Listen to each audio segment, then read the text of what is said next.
I'd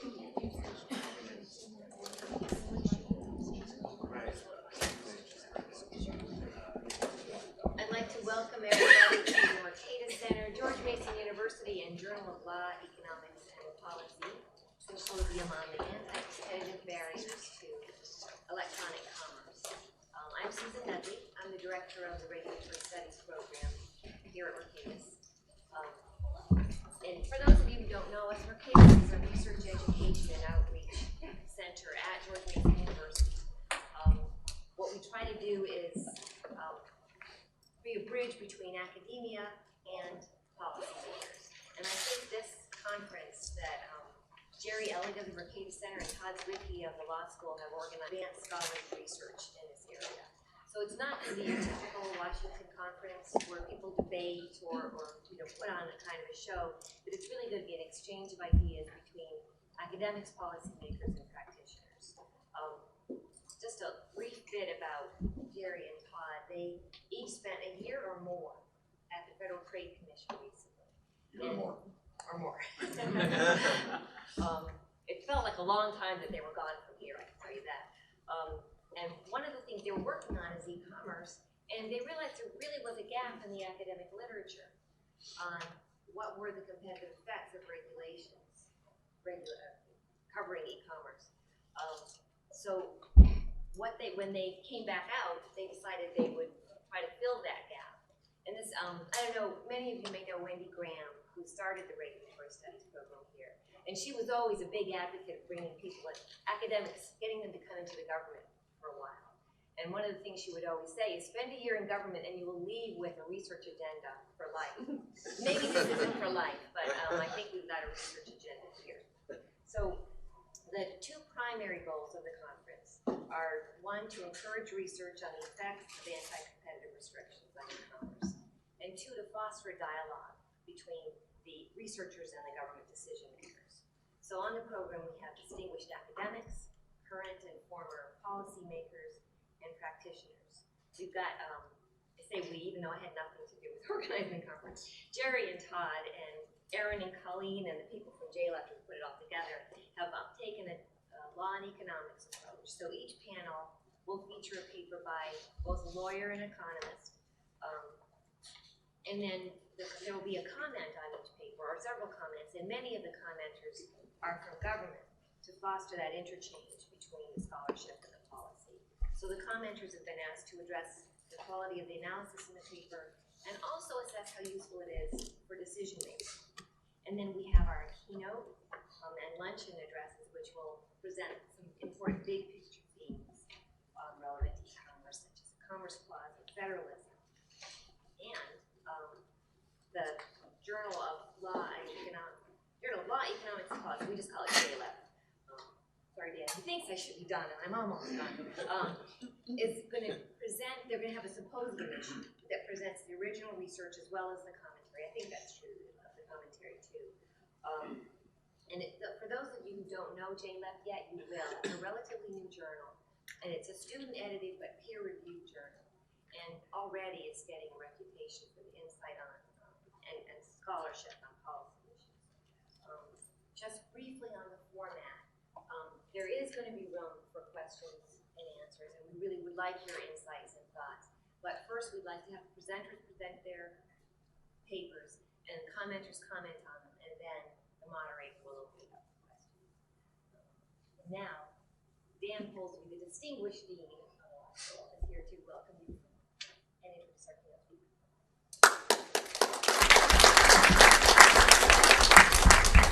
Quite right. I have no standing as a scholar to address this distinguished group, and it is a distinguished group, and I wish we would see more of many of you in this building. I'm here ex officio as the dean of the law school, which takes up most of this building. And thank you all for coming. I think this is a conference that's been a long time being organized, and we've been in conversations with Jerry and Todd, I think for the better part of a year and a half, getting it going. And great credit to Jerry's tenacity in overcoming the necessary entropies that are associated with getting me and other people in law school to do much of anything. It's quite an achievement for us, and I deserve great credit, Jerry and Colleen and Mercatus staff. Thank you for doing it. It's important that we do this. It is my pleasurable burden this morning to introduce a professional colleague, Ken Starr, a man who needs no introduction, and if I had any sense, I'd just quit while I was ahead and leave now, because of course we all know Ken, but there are formalities here that must be observed. Ken is the distinguished Dean of the Pepperdine Law School in Malibu, California. He was in 1973, I'm doing this from memory. The traffic in Northern Virginia precluded my actually retrieving my prepared remarks. So I'm doing this. This is approximately correct.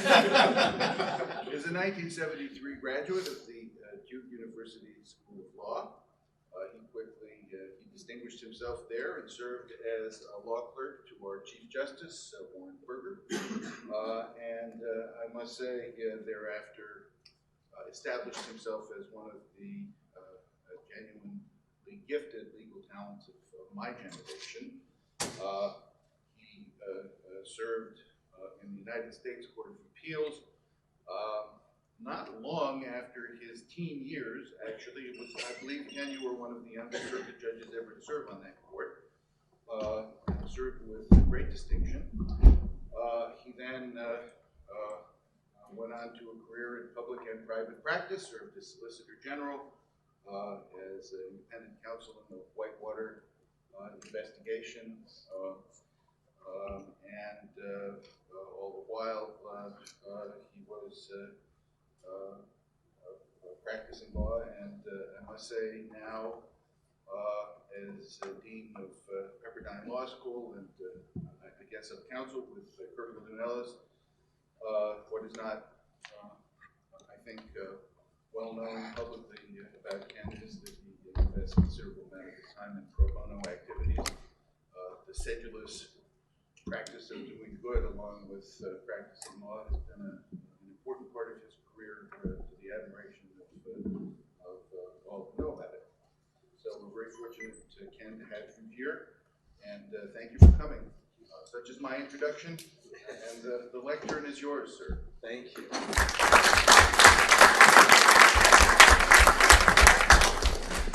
Thank you, Dan. Dean Oglesby is one of my very favorite people. I have known of him for so many years, his brilliant academic career at Northwestern, where he occupied the Kirkland and Ellis chair. And we at Kirkland were very proud of that. And then to the delight of the Commonwealth of Virginia and George Mason University, Dan came here some few years ago. And I have a very soft spot in my heart for Dan and for Todd in particular, because when I started laboring on my little book, which was published a few years ago, it was Todd who reached out to me and said, "We hear you're writing a book, which is a potentially very dangerous and mischievous thing, but why don't you come over to the law school?"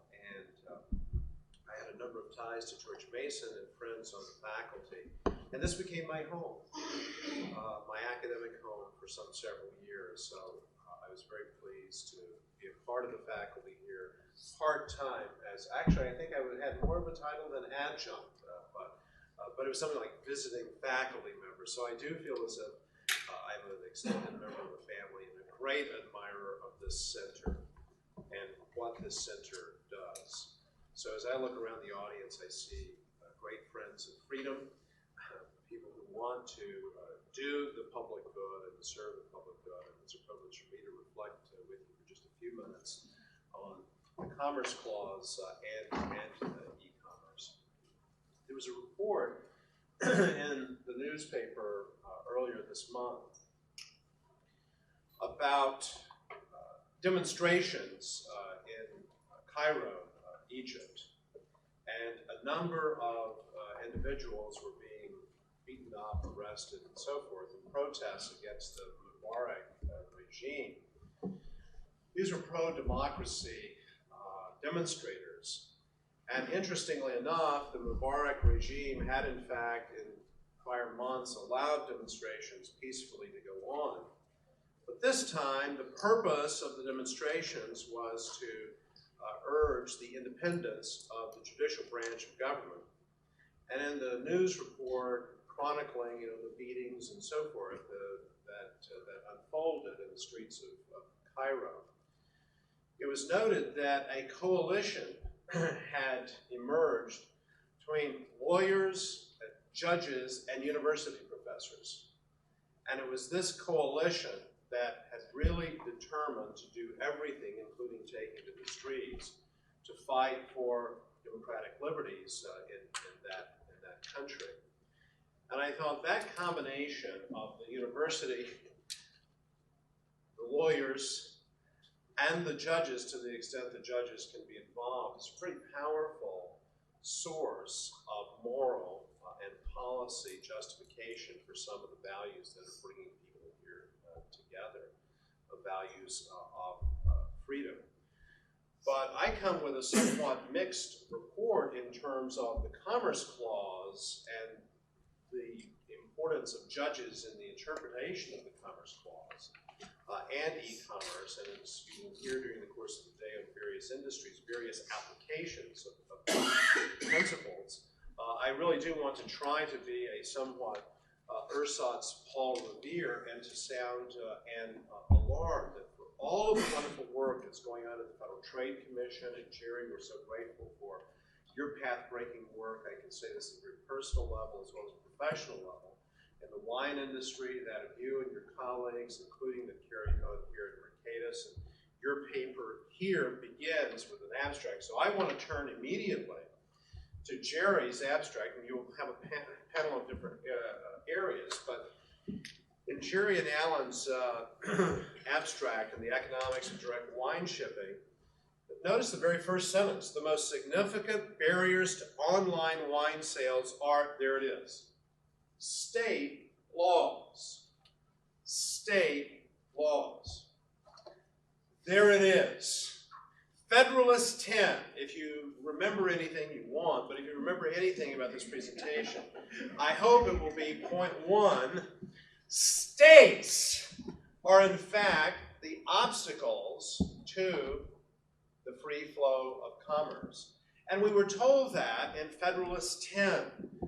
Please bear in mind that Mr. Madison, when he was, shall I say, more insightful in his earlier years, before he turned anti-federalist, believed in the idea of a national economic union and wrote very cogently in Federalist 10, and we think, well, yeah, he was talking about factions there, but he was talking about, of course, the advantage of the vast commercial republic, and that instruments of oppression are much more likely to gain power and influence in smaller jurisdictions. And thus, in the small republic, the enemies of freedom can gain the ascendancy. And in his analysis, by the way, he didn't just talk about the overweening majority. When you read Federalist 10, Madison just was very insightful. He essentially said a small group, and I'm not doing service, I should have just quoted from Madison himself in the elegance of Federalist 10. A small group can seize the controls of power. Don't we see that in state capitals across the fertile plain from sea to shining sea? We were warned about that. Now, one of the great instruments of the National Economic Union is the Commerce Clause, as interpreted by the judges who are using the work of the universities and of those who move happily from George Mason University over across the river to the Office of Policy Planning of the Federal Trade Commission, and then Dean Polsby moved back to George Mason. We want to see, if that's the revolving door, we want to see that door continue, because that has been so powerful a source of influence for good for the national economy over these recent years. So let us begin with the text. The Congress, okay, it doesn't say courts. This is Article 1, Section 8. Shall have power to lay and collect taxes. Dear ones, do they do that? PJ O'Rourke last night was at PJ who said, oh, this is really great, a tax cut, down from 40% to 38%. Duties, imposts, and excises to pay the debts. Well, that's a full-time job.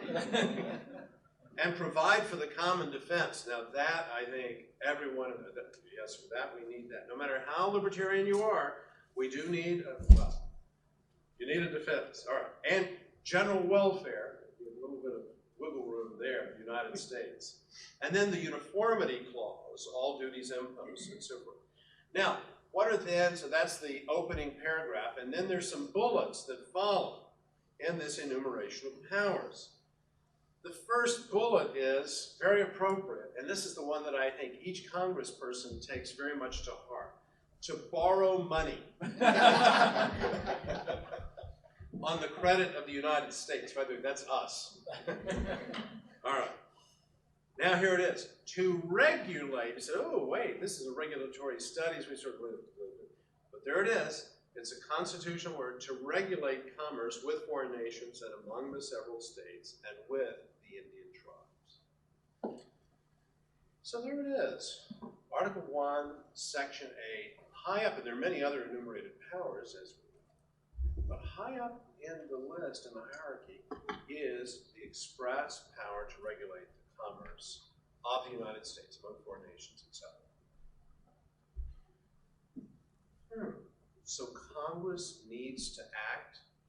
Well, some of us, Alex Stanford is here, you'll be hearing him later. Tracy Jennison is here. There are others who are veterans of the litigation involving direct shipping of wine, Sheesh Agrawal, Todd, so many people who have been very involved, either behind the scenes or at the policy level or in court, as Alex has been around the country. That instrument that has been used for the judges to reflect on our national economic union is the Dormant Commerce Clause.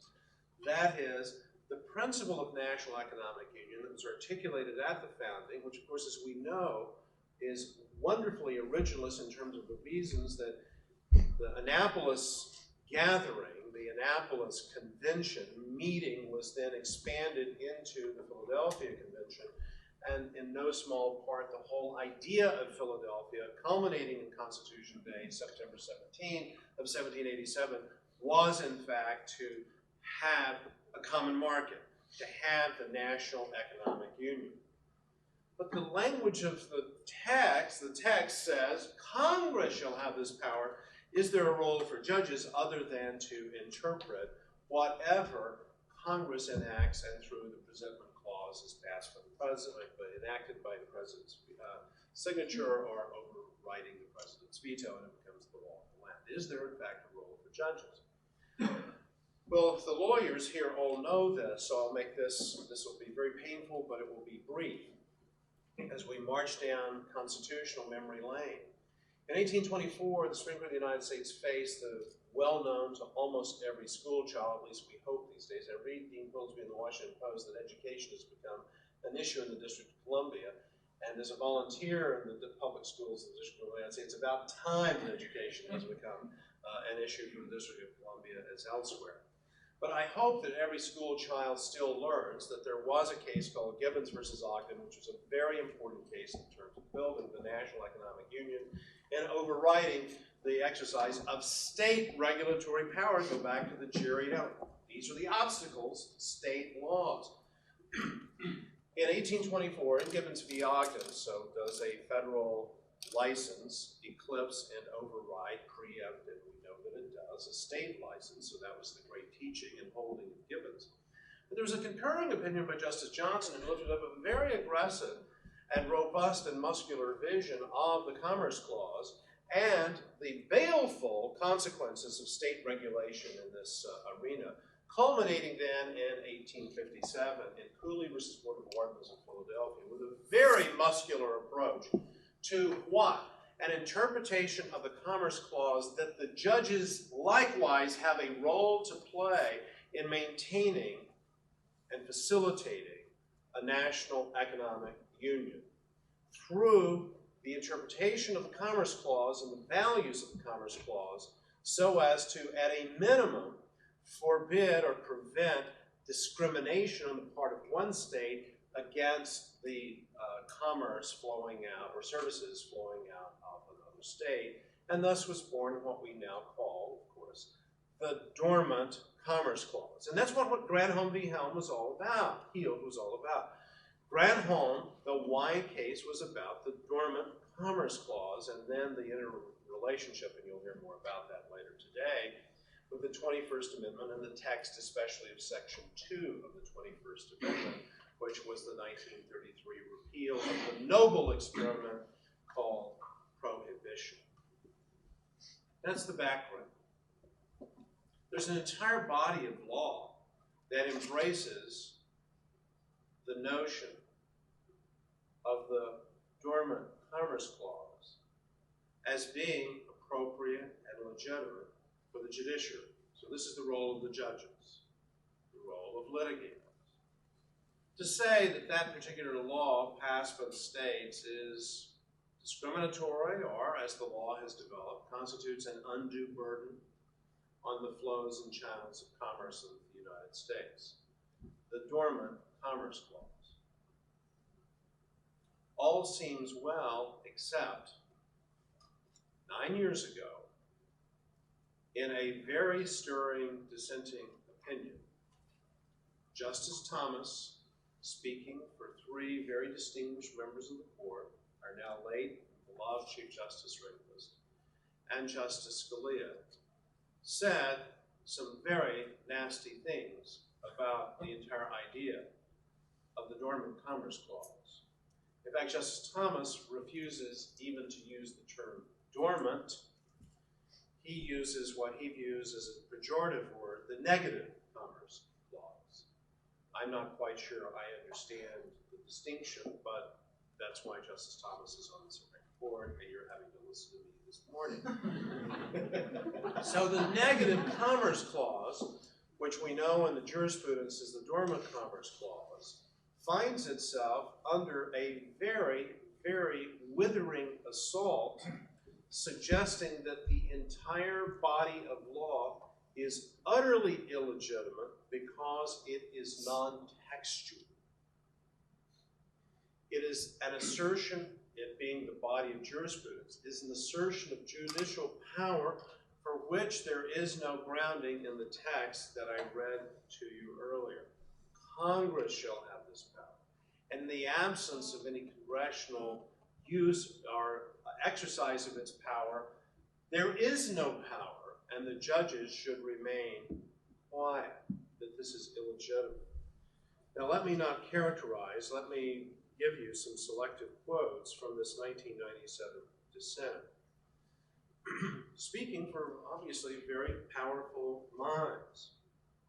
The negative, this is Justice Thomas, joined by Scalia and Chief Justice Rehnquist, joined in the parts that I'm going to briefly share with you. The negative Commerce Clause has no basis in the text of the Constitution, makes little sense, and has proved virtually unworkable in application. That's a pretty thoroughgoing indictment. Because the expansion effected by today's holding further undermines the delicate balance in what we have termed our federalism. Friends of the common market, get your muskets ready and gather your powder because you need to march to the village green when you hear any judge talking about our federalism. I think it worth revisiting the underlying justification for the judicial involvement in the negative aspects of the Commerce Clause and the compelling arguments demonstrating why those justifications are illusory. And Justice Thomas then goes back with what he views as a very powerful originalist examination of the jurisprudence of the text of the Constitution and determines that there is simply no justification for this entire body of law. He even draws, interestingly enough, from some of the great liberals of the court of yesteryear. Here is a Justice Hugo Black dissent, joined, I didn't think this ever happened, Dean Polsby, by Felix Frankfurter and Bill Douglas. Well, if you get those three to agree, then every reasonable person should surely agree, criticizing the negative Commerce Clause as arising out of, quote, this is Hugo Black, spasmodic and unrelated instances of litigation that cannot afford an adequate basis for the creation of integrated national rules that, here it is, that Congress alone is positioned to develop. So there you see the nationalist vision, very Article 1 centric, of a Hugo Black, who of course served in the United States Senate.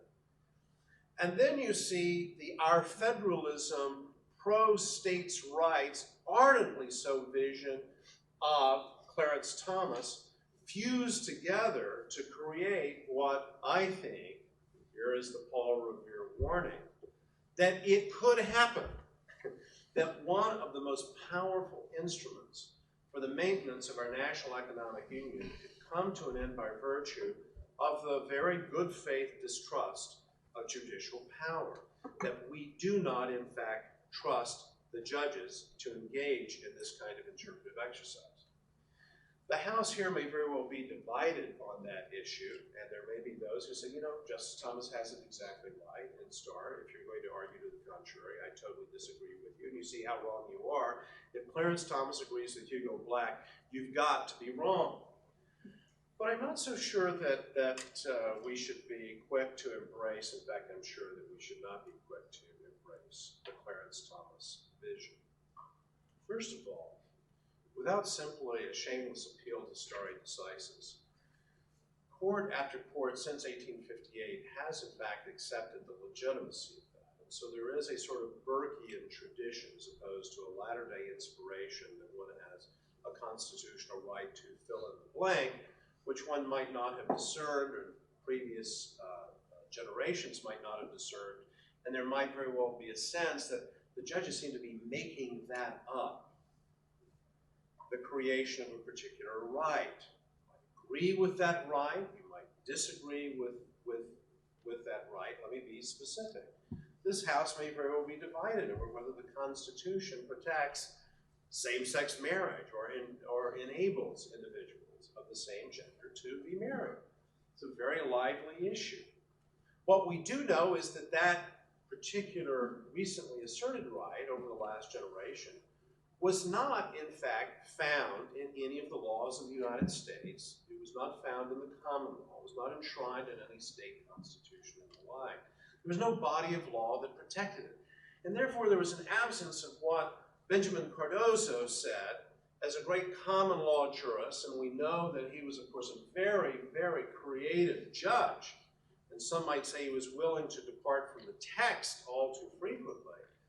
Benjamin Cardozo, this very, very great mind, when faced with this kind of issue, spoke about, when judges are trying to discern the meaning of substantive due process, spoke in Snyder versus Massachusetts of the authentic forms of justice through which the community expresses itself in law. Not moral philosophy, not Rawlsian philosophy or Dworkinian philosophy, but rather the authentic forms of justice through which the community, was very community-based, expresses itself formally, not in Gallup polls, but in law. And that body of law could be the common law, could be constitutions, could be statutes, and so forth.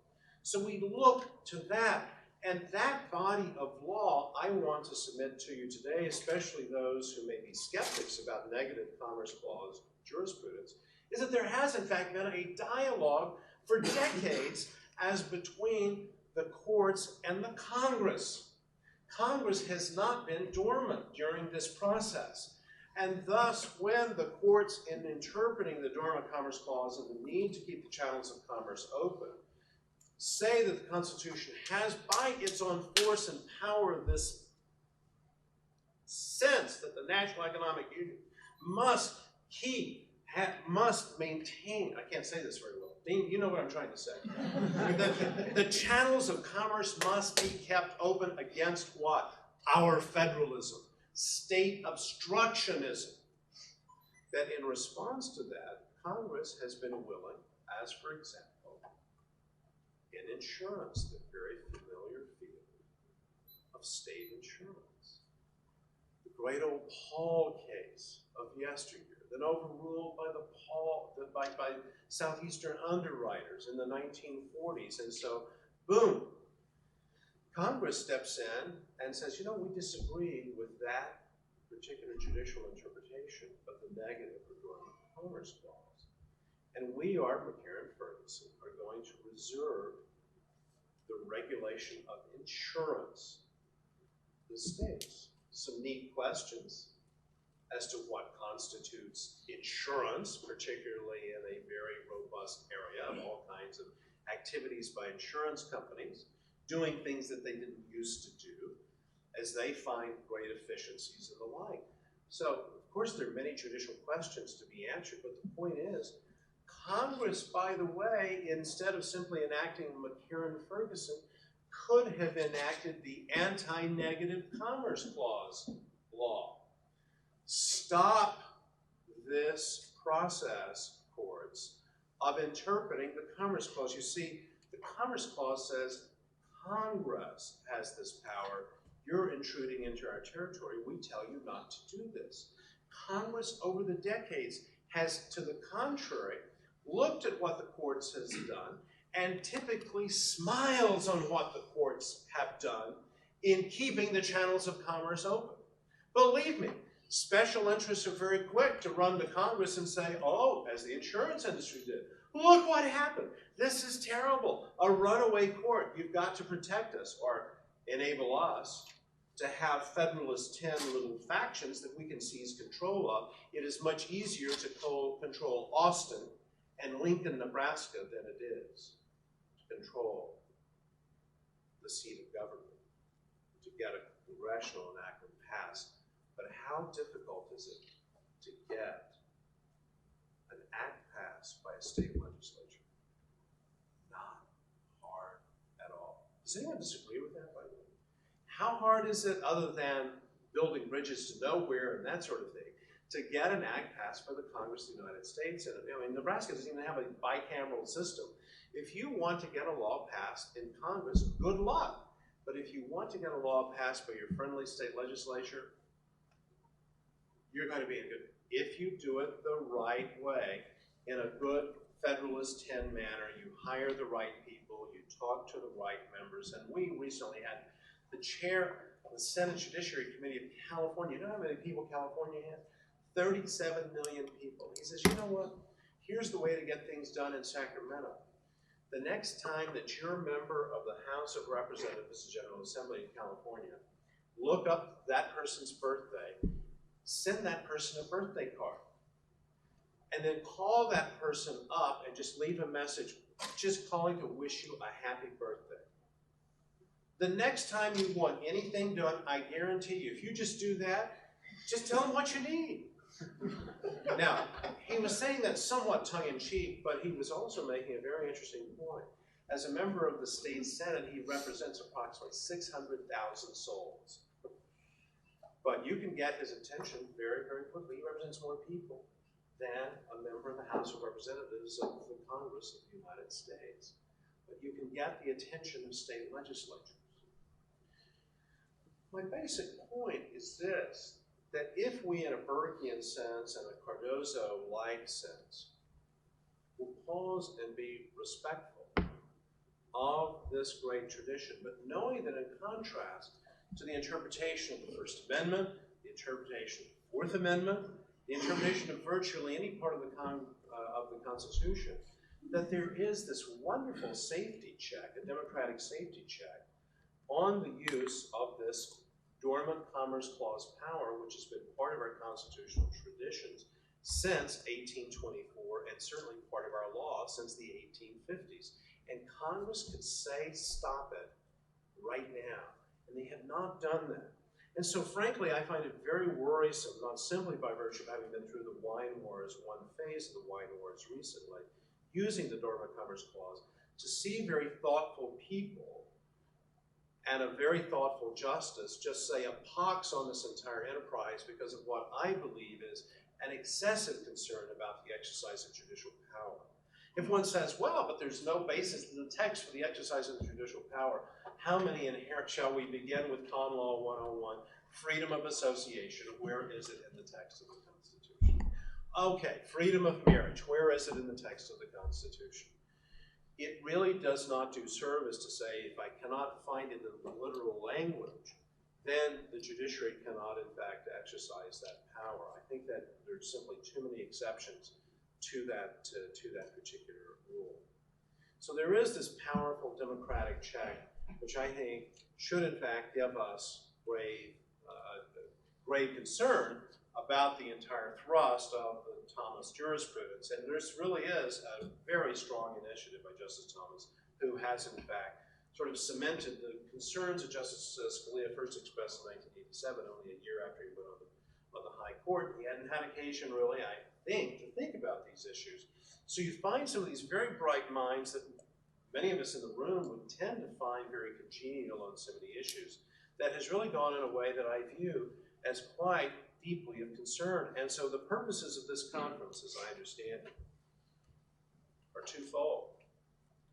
To encourage research and to foster dialogue. We certainly are beginning the process of dialogue, but I want to encourage research. The research has actually begun with respect to the erroneous nature of the Thomas critique of the Commerce Clause jurisprudence of the Supreme Court of the United States. But it has only begun. It is really, I think, at most, it's adolescent levels. Some might say it hasn't quite reached adolescence. Happily, one of the leaders in the effort to critique the Thomas jurisprudence comes from a former Thomas clerk who believes that his former boss is just utterly wrong in this particular regard, has the highest respect and affection for his former boss, but just views it totally misguided. James Chen of the University of Minnesota Law School has written a couple of articles on this. And I want to share just a couple of thoughts in closing. He's building upon the wonderful research and analysis of a scholar whom I do not know, Professor Brannon Denning. One of the things that Justice Thomas has done, and time doesn't permit me, nor should I burden you with this kind of detail, that not to worry, because even if we jettison all of the Dormant Commerce Clause jurisprudence, there are other textual provisions, including the Export-Import Clause, that will enable us to do the same work that has been done by the courts in their negative Commerce Clause jurisprudence. So let me just read a couple of pieces from one of Professor Chen's articles. In a pair of thought-provoking articles, Professor Brannon Denning has skillfully skewered Justice Thomas's and Scalia's proposal. And so Professor Denning exposed the limitations of the Import-Export Clause. Then in another issue, Professor Denning showed how the Privileges and Immunities Clause, you frequently hear that, and remember, Alex, in the wine wars, we were frequently told by one of the very able group of lawyers working on the case, well, we can win with a P&I clause. Their very serious limitations showed how the Privileges and Immunities Clause of Article 4 cannot supplant the Dormant Commerce Clause. These articles demonstrate that the Export, Import, and P&I clauses, at least absent major rethinking, which means major reinterpretation, are simply not up to the task of displacing the dormant clause as the doctrinal basis for what? The court's regulation of state protectionism. There it is. That's the evil. Our federalism at this stage in terms of our national economic economy means state protectionism. And that's where I think additional research can be done as well. To what extent does, in fact, Federalist 10 live in the state capitals across the United States? To what extent have state legislatures become clear and present dangers in various and sundry ways of the free and efficient flow of goods and services across the fertile plain? That's a very large subject. We tend to be very industry specific, and why not begin with industry specific and learn exactly what the states are doing in these different arenas as they try to regulate, protect particular interests and the like. But I want to commend these beginning jurisprudential analyses to you in the hopes that this will stimulate further research. It was, in fact, Benjamin Cardozo, in a great Dormant Commerce Clause opinion, who, in going back to the founding, and he had a great Burkean respect for the generations that have gone before, and especially the founding generation. And looking to the time of the founding, Benjamin Cardozo, in his wonderful way, simply said it is the philosophy of this nation that we sink or swim together. Justice Robert Jackson, in his elegant way, always put it very elegantly, even though Justice Thomas drew from a few snippets of Jacksonian opinions to suggest that even Jackson was no fan of the Dormant Commerce Clause. Justice Jackson, fairly viewed, was quite willing to use the judicial power to protect free markets. So let me close with a Jackson quote, as quoted by Jim Chin.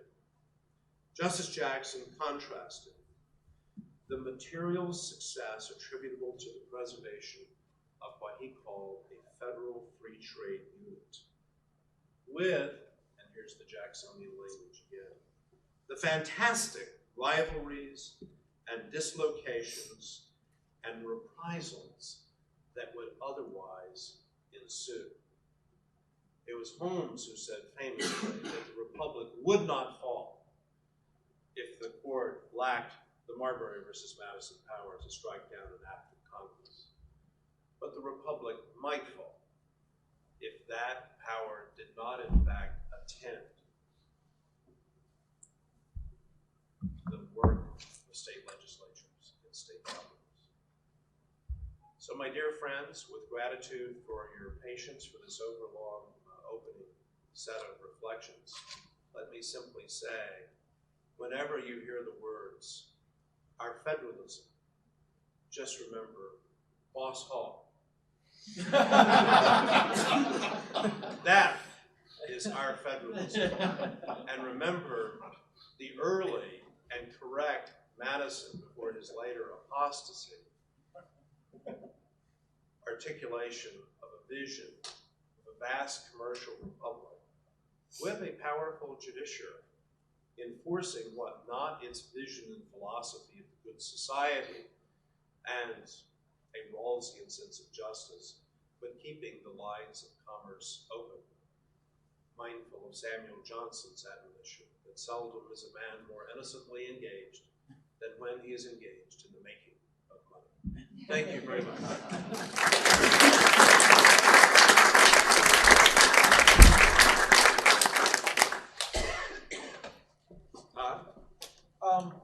Yes, two general questions. One thing, and these are sort of open-ended, so you can take them in any direction you wish. One thing that seems incongruous about the Commerce Clause, which I think causes people to question it, is the judicial role in it, is this focus on commerce rather than individual rights. Perhaps the P&I clause is too far gone to get there, but so that, my first question would be: is framing the doctrinal concept in terms of protection of commerce as opposed to individual rights, does that distract us from understanding and recognizing the obvious legal underpinnings, which is the ability of people to be able to sell their services and labor and that sort of thing. So, that conceptual question. The second, I like it. Could I stop there? Certainly. But I actually like, in terms of the rhetoric, the framing of this is in fact the right to carry on one's livelihood, which does have a sort of substantive due process kind of content to it that will get some people upset. But the whole idea that we're really talking about, and that really is, as Tracy and Alex and Ashish and others here, and obviously you, Todd, know, in the wine arena, one of the things that we in fact were talking about was that unless we can overcome this reign of protectionist terror, that small and medium-sized wineries will simply not be able, over the long run, to survive.